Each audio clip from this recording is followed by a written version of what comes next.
উপজেলা যুব দলের অন্যতম যুগ্ম আহ্বায়ক সাজু প্রামাণিক আমাদের মাঝে উপস্থিত আছেন। পলাশবাড়ী উপজেলা যুব দলের অন্যতম যুব নেতা শরীফুল ইসলাম বাবু আমাদের মাঝে উপস্থিত আছেন।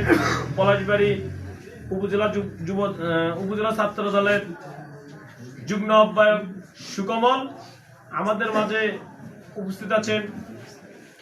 এই 8 ও 9 ওয়ার্ডের যে সঞ্চালনা করতেছে 1 নম্বর কিশোরগড় ইউনিয়ন যুব দলের সংগ্রামী সাধারণ সম্পাদক আসাদুল ইসলাম আমাদের মাঝে উপস্থিত আছেন। ইউনিয়ন যুব দলের সাংগঠনিক সম্পাদক সুমন সরকার মিনু সহ প্রতিটি ওয়ার্ডের নেতাদের জানাই আমি সর্বপ্রথমে আসসালামু আলাইকুম। তো আসলে আপনারা কেমন আছেন? সংগঠন যেহেতু যুবদল করেন, যুবকরাই তো যুবদল করবে না, অন্য কেউ করবে? ছোট বাচ্চারা করবে না, আর বৃদ্ধ মানুষেরা করবে না। যারা আছেন অবশ্যই তারা সবাই যুবক এবং যুবক বয়সী যুবদল হয়।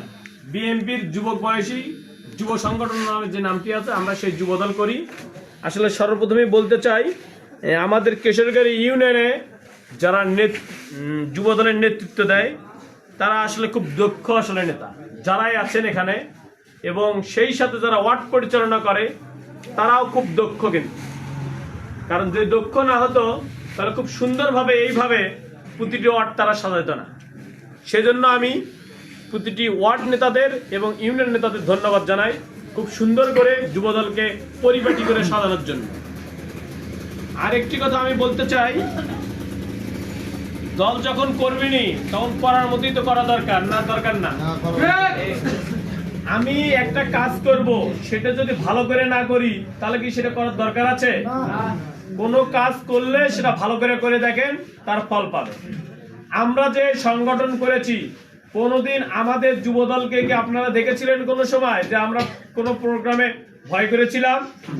প্রোগ্রাম করতে যাব না, আপনাদেরকে ডাকিনি। আমরা বরঞ্চ আপনাদেরকে ডাকছি, হয়তোবা অনেকেই কাজের ব্যস্ততায় যাইতে পারেননি। আমরা কিন্তু ঠিকই ডাকেছি, কারণ আমরা কিন্তু ভয় করে রাজনীতি করিনি।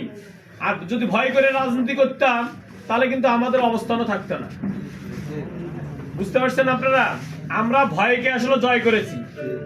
আল্লাহ তাআলার শুকরিয়া, আল্লাহ তাআলাকে শুকরিয়া জানাই যে এইভাবে যে এই সরকার বিদায় নেবে, আমরা কি আসলে তা ভেবেছিলাম? আমি নিজেই ভেবেছিলাম এই সরকার যেহেতু সরকার গঠন করলো, আবারও হয়তো 5 বছর আমাদের মেনে নিতে হলো। এইভাবে আবারও সংগঠনের পরিচালনা করতেছিলাম। কিন্তু যে সামান্য একটা ইস্যুকে কেন্দ্র করে যে এইভাবে সরকার পালাবে, এটা কি কেউ চিন্তা করেছিল? এবং যারা এই আন্দোলন সংগ্রামে ছিল তারা শুধু বলে যে বৈষম্য ছাত্র বিরোধী যারা আছে তারাই ছিল। আসলে এই আন্দোলন সংগ্রামে বিএনপি থেকে শুরু করে প্রতিটি সাধারণ জনগণের ভালোবাসা এবং এই আন্দোলনে সমর্থন ছিল, বিধায় আজকে আমরা জয়লাভ করতে পেরেছি। যারা শুধু বলে যে আমরা ছাত্ররা করেছি, এটাকে সেটা ভুল কথা। ছাত্ররা মাঠে ছিল, সেটা তো সেই জায়গায় ছিল। আমরা দেখেছি যে বাকি জেলাগুলোই কিন্তু প্রতিটি সংগঠন থেকে শুরু করে সাধারণ মানুষ যেভাবে নেমেছিল, এইভাবে যদি না নামতো তাহলে এই সরকারকে কিন্তু হটানো সম্ভব হতো না। তার সাথে করেই যারা বড় নেতা তারা কিন্তু বলেই ফেলে যে এই আন্দোলন সংগ্রামে সুদূর লন্ডন থেকে সবকিছুতে কার সাপোর্ট ছিল, সেটা কিন্তু আসলে যারা নেতৃত্ব দিচ্ছে তারা কিন্তু তাদের মুখেই বলে ফেলেছে যে জনাব তারেক রহমান এই আন্দোলনের খুব সুন্দরভাবে নেতৃত্ব দিচ্ছিল। তাছাড়া এই জায়গায় পৌঁছা সম্ভব হতো না। আজকে বাংলাদেশের যে অবস্থা, আওয়ামী লীগ যখন নেই তখন বড় সংগঠন বলে কারা দাবিদার? কারা দাবিদার? আর যদি কেউ করে সেটা ভোটের মাধ্যমে দেখা যাবে কারা বড় সংগঠন। আমরা তাদের ভোটের মাধ্যমে জবাব দেব যে তাদের কার্যক্রম কি, আমাদের কার্যক্রম কি।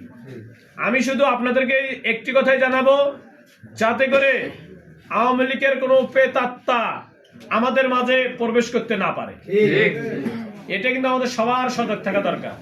আর কিছু গুপ্তচর আছে, অন্য সংগঠন করে আমাদের সংগঠন করবে, এই দিক থেকে সবাই অ্যালার্ট। বুঝতে পারছেন? যারা বিএনপি করে বিএনপি, যুবদল করে বিএনপি, অর্থাৎ আমাদের দলের মধ্যে হলে তাও ঠিক আছে, অন্য কোনো সংগঠন থেকে এসে আমাদের সংগঠন করবে, এটা কিন্তু আমরা সবাই সজাগ থাকতে হবে। যেমন বাংলাদেশে কিন্তু অনেক সংগঠন আছে, যেমন ছাত্র শিবির যে আছে, ছাত্র শিবিরের অনেক নেতা দেখেছি ছাত্রলীগ করেছে, এখন এসে তারা কিন্তু বই প্রকাশ করেছে যে আমরা আসলে ছাত্র শিবির করি। তো তারা কিন্তু প্রমাণ, তারা মিছিল মিটিং, এবং তারা নিজেরাও বলেছে তারা হেলমেট পরে মিছিল মিটিং করেছে, এবং শেষে এসে ছাত্রলীগ করতে তারা এখন এসে তারা ছাত্র শিবিরের পরিচয় দেয়। সেটা আপনারা সবাই জানেন।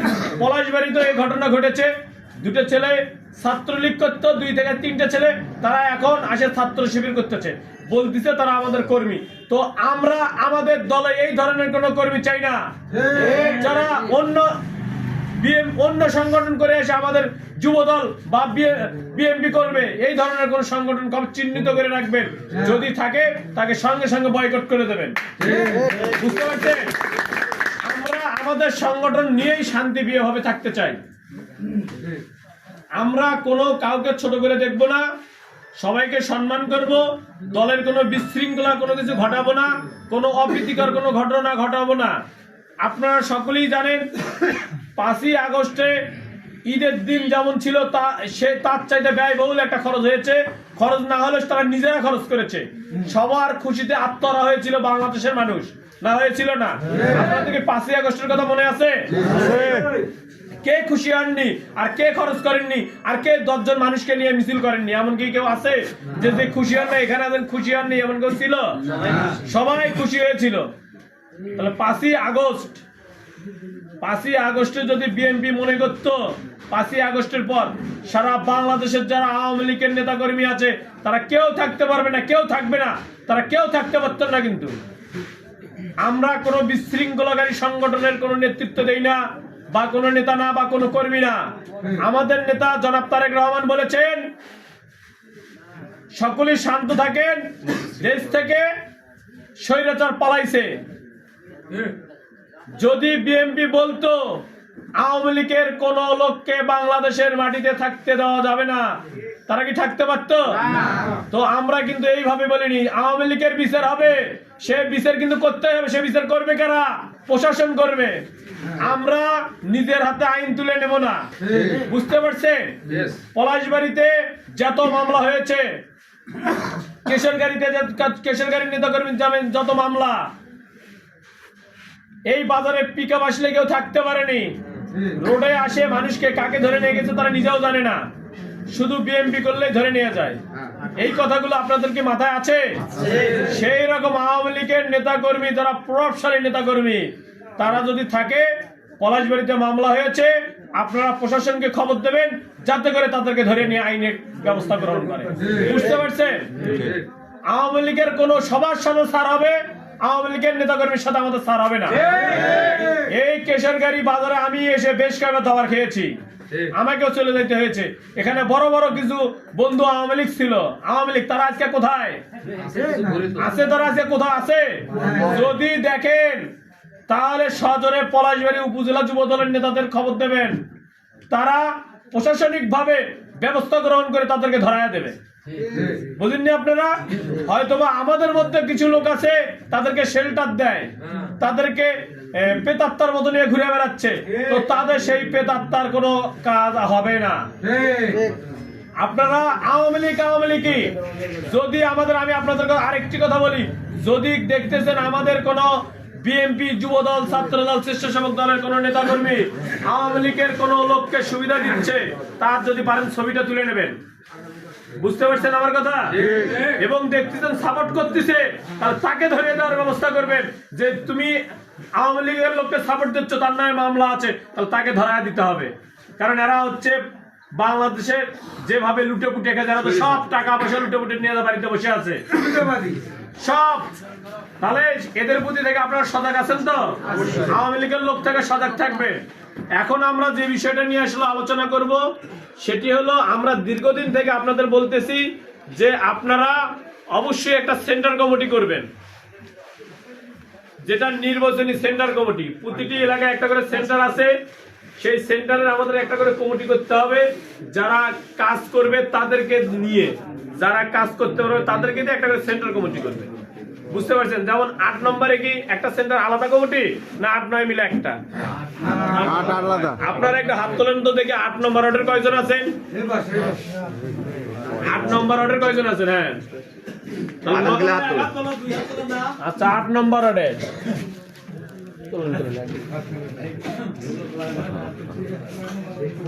9 নম্বর ওয়ার্ডের দেখি, 9 নম্বর ওয়ার্ডে তোলেন তো। যাক, 9 নম্বর ওয়ার্ড। আচ্ছা ঠিক আছে, নামান। এখন আমার বিষয় হলো, আপনাদের